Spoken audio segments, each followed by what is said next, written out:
إن الحمد لله نحمده ونستعينه ونستغفره ونعوذ بالله من شرور أنفسنا وسيئات أعمالنا من يهده الله فلا مضل له ومن يضلل فلا هادي له أشهد أن لا إله إلا الله وحده لا شريك له وأشهد أن محمدا عبده ورسوله لا نبي بعده قال تعالى في كتابه العظيم يا أيها الذين آمنوا اتقوا الله حق تقاته ولا تموتن إلا وأنتم مسلمون وقال عز وجل يا أيها الناس اتقوا ربكم الذي خلقكم من نفس واحدة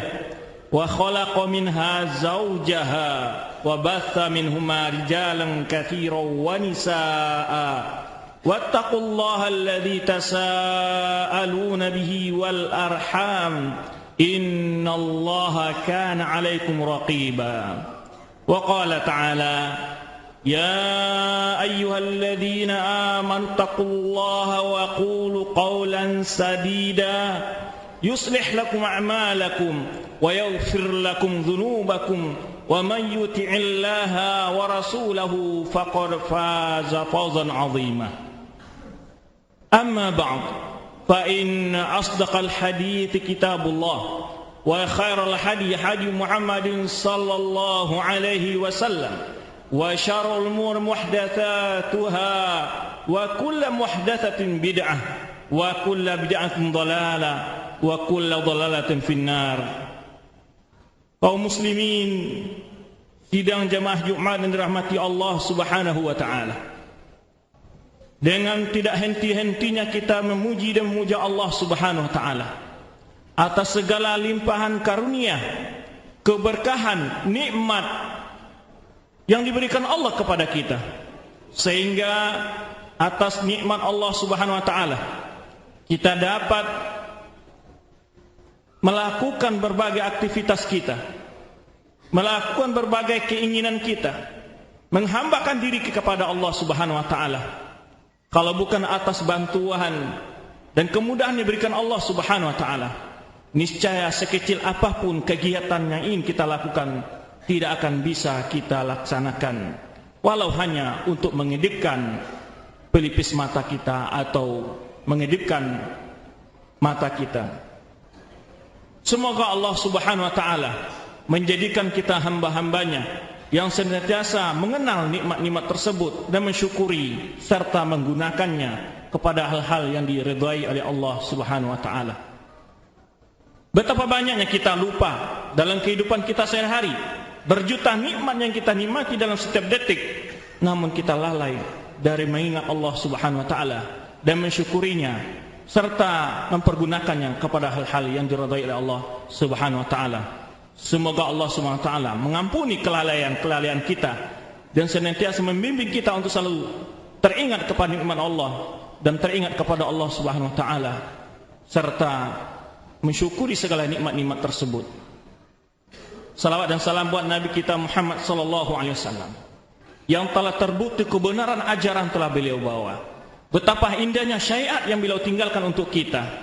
Namun betapa banyaknya orang yang tidak mendapatkan keindahan dan kebaikan dari syariat yang telah ditinggalkan oleh Rasulullah SAW karena malasnya dan tidak maunya dia mempelajari serta mengamalkannya. Kaum muslimin, sedang jauh-jauh rahmati Allah Subhanahu wa taala. Dalam khutbah kita yang singkat kali ini, kita akan berbicara sedikit tentang malapetaka, bencana, huru-hara sebagai bukti-bukti tanda akan dekatnya hari kiamat. Telah dekatnya hari kiamat, telah banyaknya bukti-bukti itu sebagaimana yang di Allah Subhanahu wa taala gambarkan dalam ayatnya maupun diberitakan oleh Rasulullah sallallahu alaihi wasallam di dalam hadis-hadis beliau. Banyak sekali ayat-ayat yang telah ditunjukkan oleh Allah Subhanahu wa taala maupun dalam hadis-hadis Rasulullah tentang tanda-tanda, ciri-ciri, bukti-bukti akan datangnya hari kiamat tersebut. Namun amat sedikit di antara kita yang mampu mengambil ibrah, pelajaran, mengambil kesadaran, bertobat dan kembali kepada Allah dari berbagai macam dari bentuk tanda-tanda hari kiamat tersebut. Sekian banyak sekali Allah Subhanahu wa taala maupun Rasul SAW gambarkan tentang ciri-ciri hari kiamat. Rasul kita SAW menggambarkan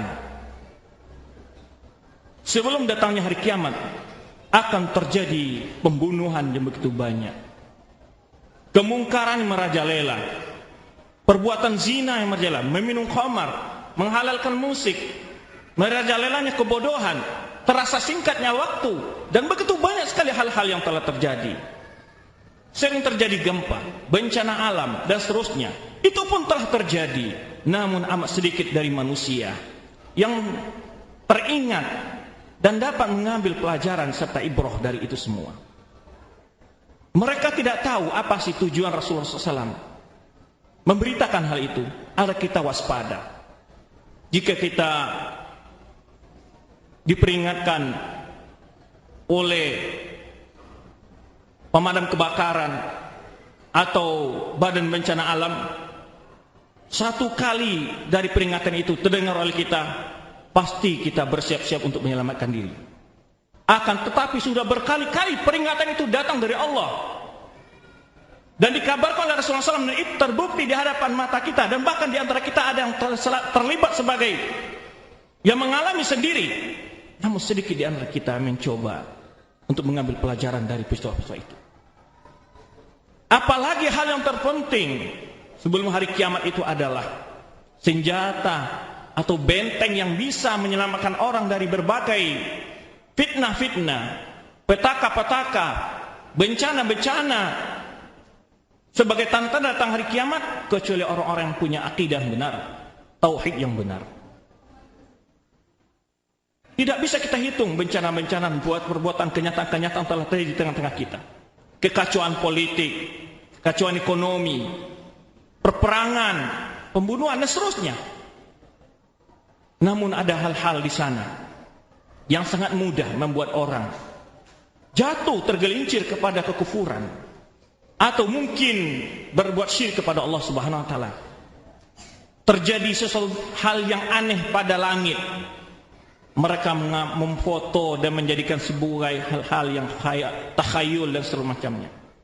Ada kejadian aneh pada kemunculan angin atau benda-benda langit, benda-benda bumi, batu, pohon, segala macamnya. Mereka sangat mudah tergelincir kepada kesyirikan. Ada yang hanya karena menggali pondasi bangunan, keluar air, lalu mengalap berkah, berburu, dan bahkan menganggap sebagai air keramat dan seterusnya. Ada seekor binatang yang berbentuk aneh, manusia pun mengkultuskannya dan menyembahnya. Ada batu yang berbentuk aneh, manusia pun mengkultuskan dan menyembahnya. Betapa kita lihat apa yang digambarkan oleh Rasulullah SAW, bahwa salah satu ciri kiamat itu adalah diangkatnya ilmu. Yurfa'al ilm wa yafshul jahl. Diangkatnya ilmu, menyebarnya kebodohan. Kita akan mencoba melihat berapa ciri-ciri hal-hal yang aneh bila orang yang tidak memiliki tauhid, maka dia sangat mudah dijatuhkan ke dalam kesyirikan oleh peristiwa-peristiwa yang sebagai bukti-bukti tanda hari kiamat tersebut. Rasul sallallahu alaihi wasallam dalam sebuah sabdanya menyebutkan dalam hadis yang diriwayatkan Imam Hakim yang berbunyi, la taqumu sa'atu walladhi nafsi biyadihi la taqumu sa'atu hatta tukallimu sibau insa. Tidak akan terjadi hari kiamat sampai ada binatang yang bicara kepada manusia. Hari ini belum sampai kejadian seperti ini, betapa banyaknya manusia yang terjebak ke dalam kesyirikan. Binatang masih belum berbicara kepada manusia, tapi mungkin memiliki keanehan-keanehan. Ya, kata Rasulullah SAW, "Waladhi nafsi biyadihi, la taqumu sa'atu hatta tukallimu siba'u al-insa. Binatang bicara kepada manusia. Hatta tukallimu rajul udbatu sautihi, sampai juga yaitu ujung tongkat seseorang berbicara kepadanya. Wa syiraku na'lihi, demikian pula tali sendalnya. Wa takhbiruhu fakhdhuhu bima adatha aluhu min ba'dihi. Kemudian juga pahanya akan berbicara, memberitakan tentang apa yang dilakukan oleh keluarganya di belakangnya. Hadis yang diriwayatkan oleh Imam Tirmizi. Peristiwa yang ajib, peristiwa yang sangat aneh, yaitu binatang bicara kepada manusia. Kalau orang yang tidak bertauhid, kalau orang yang tidak berakidah benar, hal ini akan membuat dia terkagum, mengkultuskan, menyembah, dan seterusnya, dan seterusnya. Kita saksikan betapa peristiwa-peristiwa yang aneh-aneh ini dianggap orang sebagai hal yang luar biasa, dan menjadikan benda-benda itu atau binatang tersebut, baik pohon, batu, ya, sebagai alat untuk menjadi media, mendapatkan rezeki, mencari kesembuhan, kelarisan dalam bisnis, mendapatkan jodoh, dan seterusnya, dan seterusnya. Musibah besar bila seseorang tidak mempelajari tauhid. Maka dia ketika datang fitnah-fitnah seperti ini dengan mudah sekali. Maka benarlah apa yang digambarkan oleh Rasulullah SAW dalam hadis yang diriwayatkan Imam Muslim dari sahabat Abu Hurairah, badiru bil amali fitana, bersegeralah beramal soleh sebelum datangnya fitnah-fitnah. Kata lail muzlim, bagaikan malam yang gelap gulita. Yusbihu rajulu mu'minan wa yumsi kafiran, pagi hari masih beriman, tapi di sore hari menjadi kafir. Au yumsi mu'minan wa yusbi kafiran, atau sore hari beriman, pagi hari menjadi kafir. Yabi'u dinahu bi'aradin minad dunya, dia jual agamanya dengan secul kesenangan dunia. Apa yang membuatkan orang buta matanya dari menilai sebuah benda yang diciptakan Allah lalu mengkutuskannya, meminta kepada benda-benda tersebut? Mungkin keris yang sudah kada keluar, keris yang sudah kuno, peninggalan-peninggalan kuno, ya, bangunan-bangunan kuno dan seterusnya, adalah karena tidak tegaknya tauhid dalam diri seorang muslim. Bagaimana kalau seandainya dia mendapatkan kondisi binatang bicara kepada dia, tongkatnya bicara kepada dia, tali sendalnya bicara kepada dia, pahanya bicara kepada dia. Tapi bagi orang bertauhid, peristiwa seperti ini pernah dialami oleh sahabat dan bahkan disaksikan oleh para sahabat. Bagaimana kalau seandainya mereka melihat pohon berjalan, sebagaimana yang disaksikan oleh sahabat ketika Rasulullah SAW mau membuang hajatnya, beliau tidak mendapatkan sesuatu yang bisa menutupi beliau, lalu memanggil dua pohon, lalu menutupi beliau. Setelah selesai, pohon tersebut kembali kepada posisi masing-masing. Di masa Rasulullah SAW terjadi kejadian aneh juga. Sebuah batu memberikan salam kepada Rasulullah SAW. Dalam hadis yang juga diriwayatkan Imam Muslim, inni la'alamu hajaran fi Makkah kana yusallimu alaihi qabla ub'ath. Saya pernah tahu sebuah batu di Mekah memberi salam kepada saya sebelum aku diangkat menjadi rasul. Di masa Rasulullah SAW kejadian di daerah Madinah, serigala berbicara kepada pengembala kambing, berbicara seperti manusia. Di mana seekor serigala mengambil seekor kambing dari gembalaan, serigala mengambil seekor kambing dari gembalaan pengembala kambing ini, dikejar oleh pengembala kambing. Lalu serigala itu meninggalkan kambing yang tangkapnya dan lalu naik kepada sebuah bukit dan bicara kepada pengembala kambing yang bicara seperti manusia. Kenapa engkau masih mengejar rezeki yang telah diberikan Allah kepada saya? Lalu pengembala kambing kaget. Lam ara thi'ban takallama mithla yaum. Belum aku pernah seumur hidupku menyaksikan ada binatang atau serigala bicara seperti ini. Lalu diberitahu lagi oleh serigala ini, di sana baina harratain atau baina nakhlatain, maksudnya Rasulullah SAW, ya'ti khabar sama sabahan masa. Ada yang lebih heran lagi, kata serigala ini. Di sana ada seseorang, yaitu Rasulullah SAW, maksud dia, yang dia mendapat berita kabar dari langit pagi dan sore. Di masa Rasulullah SAW ada pohon korma yang menjadi sandaran Rasulullah SAW ketika berkhutbah. Ketika Rasulullah telah dibuatkan mimbar oleh sahabat, pohon korma ini menangis seperti menangisnya bayi, dan itu didengar oleh para sahabat. tidak ada sahabat yang membagi-bagi, memotong-motong pohon maupun batu maupun apapun saja sebagai pelaris, sebagai ajimat, sebagai alat untuk media pengobatan, media kesembuhan, pelaris segala macamnya. Tidak ada. Kenapa? Karena tauhid berada dalam hati mereka. Tapi mengapa di akhir zaman ini peristiwa-peristiwa yang aneh itu sangat mudah membuatkan orang berbuat syirik kepada Allah Subhanahu wa taala? Adalah karena tipisnya akidah dan tauhid dalam diri mereka.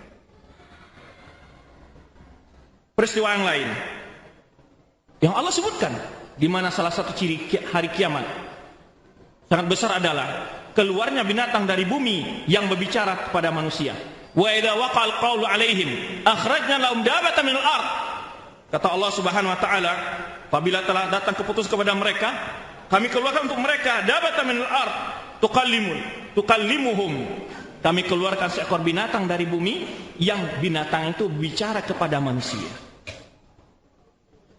Kira-kira peristiwa apa yang terjadi? Maka benar bahwa di akhir zaman itu fitnah-fitnah yang sangat besar itu adalah merobohkan sendi-sendi tauhid pada diri orang.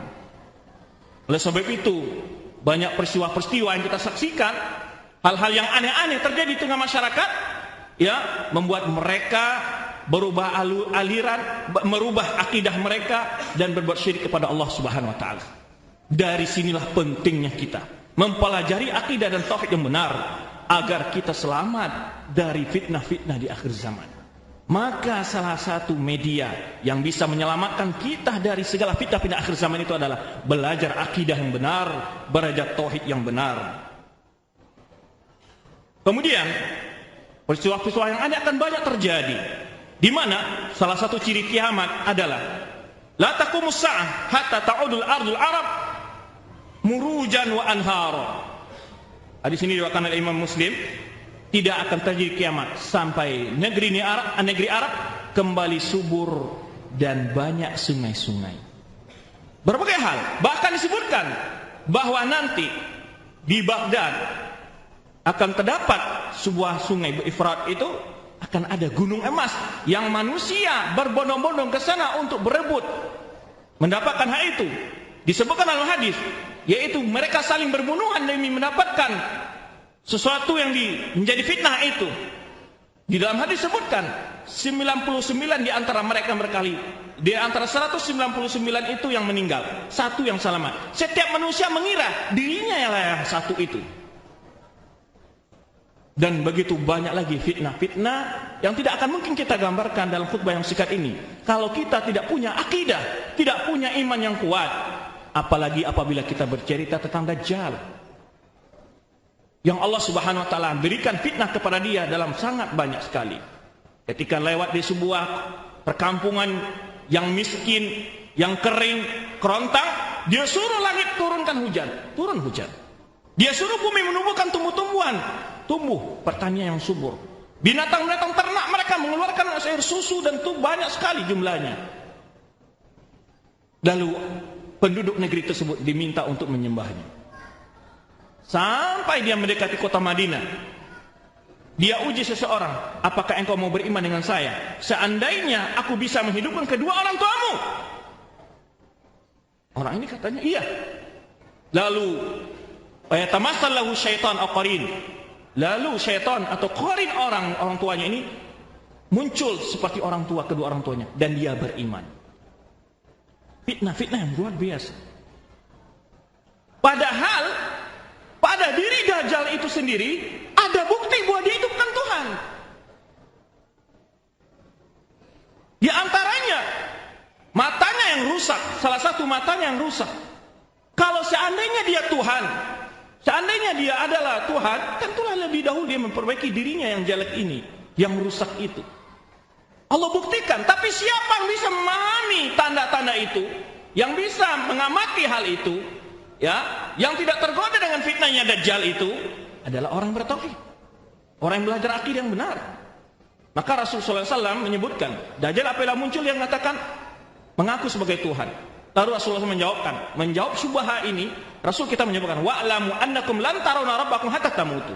Ketahuilah bahwa kalian tidak akan pernah melihat Tuhan kalian sampai kalian meninggal. Ini jawaban. Tidak mungkin Tuhan muncul di bumi ini sebelum hari kiamat, tidak mungkin. Karena Rasul sudah menyebutkan, tapi siapa yang bisa mengetahui hal itu? Bagi orang belajar akidah, orang belajar tauhid. Kalau tidak, dia tidak bisa memahami. Meskipun pada benda-benda itu terlihat nyata, dia tidak memiliki apa-apa. Pada orang tersebut, pada pohon, pada batu, pada apapun saja mereka kultuskan sebagai wasilah dan seterusnya, nyata sekali bukan memiliki apa-apa, tapi mereka juga tidak bisa memahami hal itu. Maka oleh sebab itu, sangat penting kiranya, pertama adalah bagi kita setiap pribadi mempelajari akidah dan tauhid, mengajarkan hal-hal ini kepada keluarga, istri dan anak keluarga kita, karib kerabat kita, dan para jamaah-jamaah kita, untuk lebih fokus memberikan akidah yang benar, tauhid yang benar. Karena yang sangat mudah mengambingkan manusia ke dalam fitnah, bencana-bencana, malapetaka adalah karena lemahnya tauhid mereka, sehingga mereka sangat mudah jatuh ke dalam berbagai bentuk kesyirikan. Barakallahu lakum fi Qur'an azim wa nafa'ani wa iyyakum fi min ayati wa dzikril hakim. Aqulu ma tasma'un wa astaghfirullah li wa lakum wa li sa'iril muslimin fastaghfiruhu innahu huwal ghafurur rahim. Alhamdulillah wa syukrulillah la ni'amihi wassalatu wassalamu ala nabiyhi wa rasulihi wa ala alihi wa ashabihi wa man tabi'ahum bi ihsan ila yaumiddin. Kaum muslimin jangan Jumat rahmati Allah Subhanahu wa taala.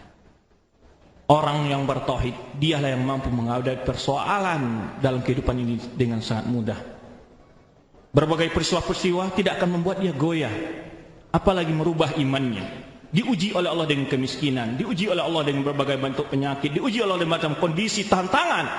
Orang-orang yang bertauhid, orang-orang yang beriman akan bertawakal kepada Allah Subhanahu wa taala. Ketika dia jatuh dalam kekurangan harta benda, dia tidak akan melakukan perbuatan-perbuatan berbau kesyirikan, memampangkan foto demi melariskan di toko makannya, di rumah makannya, atau mencari berbagai bentuk ajimat-ajimat demi melariskan, tidak. Dia lakukan usaha sesuai yang disyariatkan Allah Subhanahu wa taala dan bertawakal kepada Allah Subhanahu wa taala. Orang-orang beriman, dia tidak akan putus asa dari rahmat Allah Subhanahu wa taala. Tapi orang tidak bertauhid sangat mudah berputus asa dari rahmat Allah Subhanahu wa taala. Kenapa banyak orang frustasi? Kenapa orang banyak membunuh dirinya? Karena dalam menghadapi persoalan-persoalan berat, karena tidak adanya tauhid dan iman serta akidah yang benar dalam dirinya.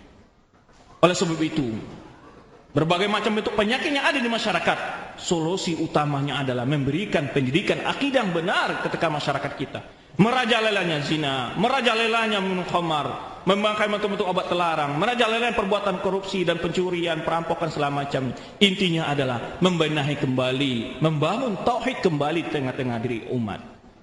Para anbiya yang diutus oleh Allah Subhanahu wa taala, bermacam persoalan umat yang mereka selesaikan. Pertama yang mereka mulai dari memperbaiki umatnya adalah membangun tauhid di tengah-tengah umat mereka.